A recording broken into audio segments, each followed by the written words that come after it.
Hi everyone, and welcome to this week's Quick Fix. Now don't worry, we're not going to tackle this piece just in the Quick Fix today. This was actually a painting I painted with my patrons in one of our live stream monthly classes. We do things like this where we have lots of time to go into lots of detail, but I thought what would be really good to show you is just the pumpkin.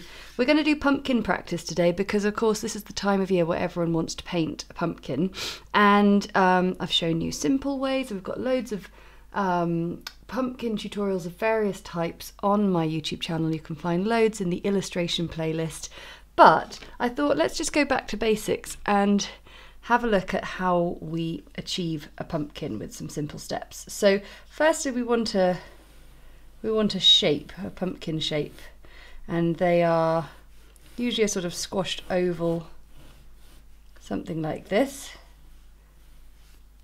And the most important thing of the pumpkin is the stalk, the centre of the stalk. We normally see the stalk just in from the top. So if we put a little line there, that's going to tell us where the centre of everything is going to grow out. And everything with the stalk, the pumpkin stalk like this, everything sort of grows outwards from that stalk.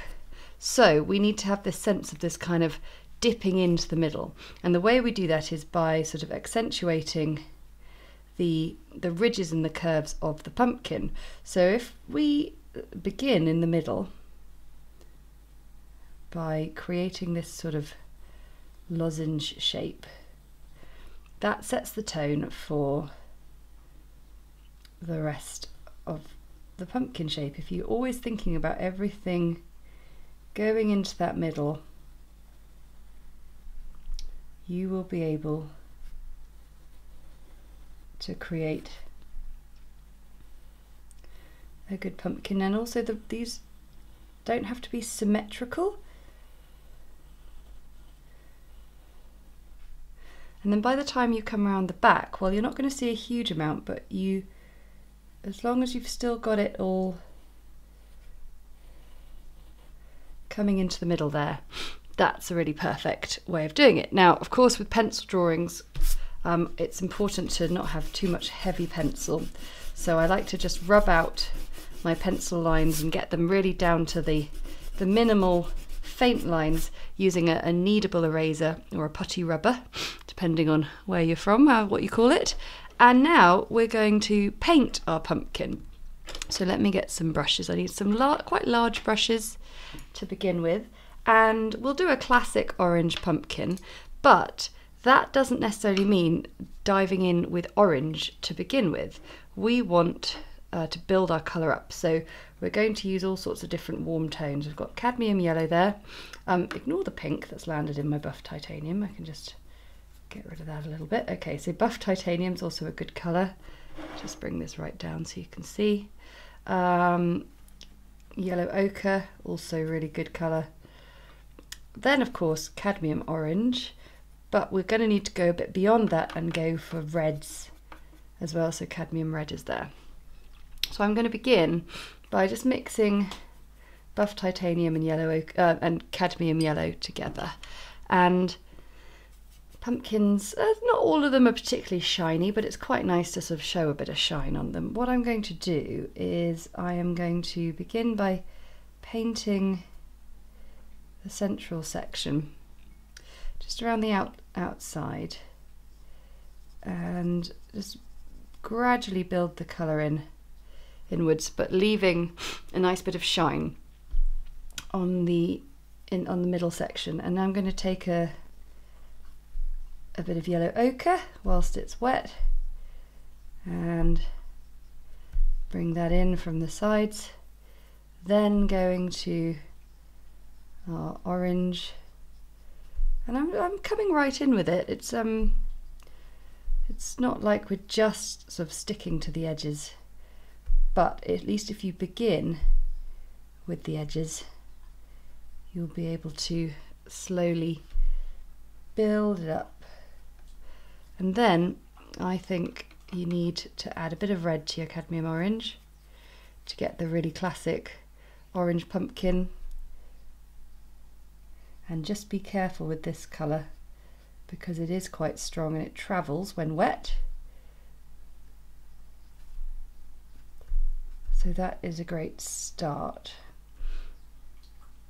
Now, because we're painting in colours that are quite wet, you probably want, if you want a quite defined pumpkin, to paint in this one here and go through the process. Now I've decided the light source, so the bounce of light, is going to come from this side. So that means we still get a nice bit of colour on our pumpkin. There we go.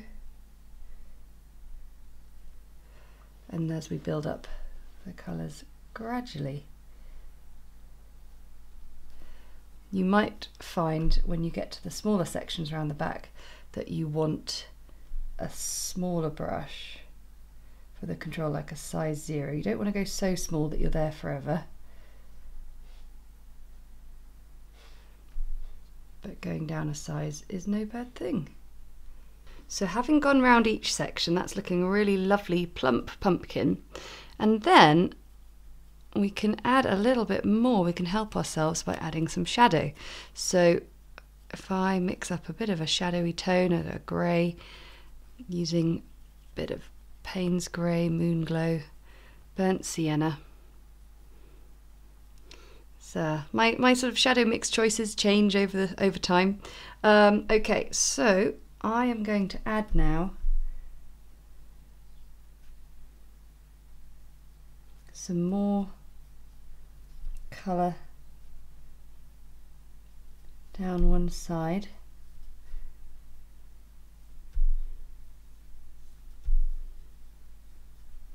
And the pumpkin is dry, the pumpkin painting is dry, and I'm just painting this in really sort of quite lightly.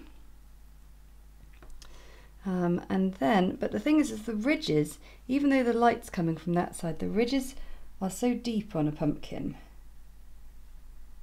that you actually find adding in just a little bit on the bottom, on the side that even the light's coming in from, can be quite handy as well.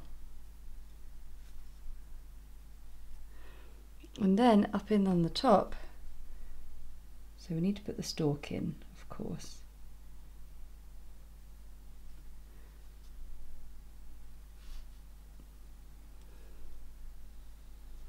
But if I drop it in on that side, because that side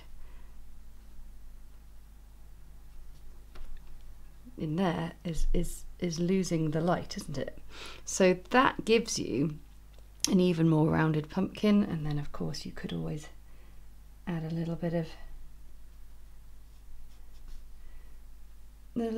a shadow on the ground as well. With that, I like to get a little bit more of a concentrated colour and do that. So I'm going to let that dry, and then we'll put in a stalk, and that'll be our pumpkin practice done, ready for Halloween. So I've rubbed out the pencil, it's looking pretty lovely, and we're just going to finish off with a stalk.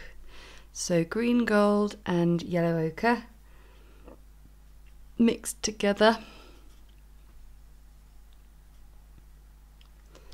And it's up to you whether you want to sort of do a wiggly stalk, or you're quite happy with a bit more of a conventional one. I think they get their character from a bit of a wiggle. So I'm just setting it down in there, and I just did it with sort of a series of little lines, and now I'm going to add a bit of green to my shadow mix.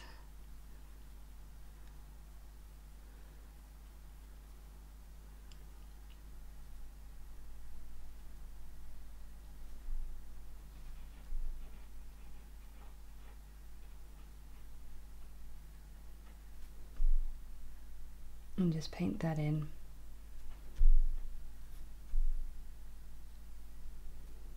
And there we have a rather lovely pumpkin, perfect for your pumpkin painting practice for all your seasonal cards and illustrations. Thanks so much for watching, and I'll see you again next time.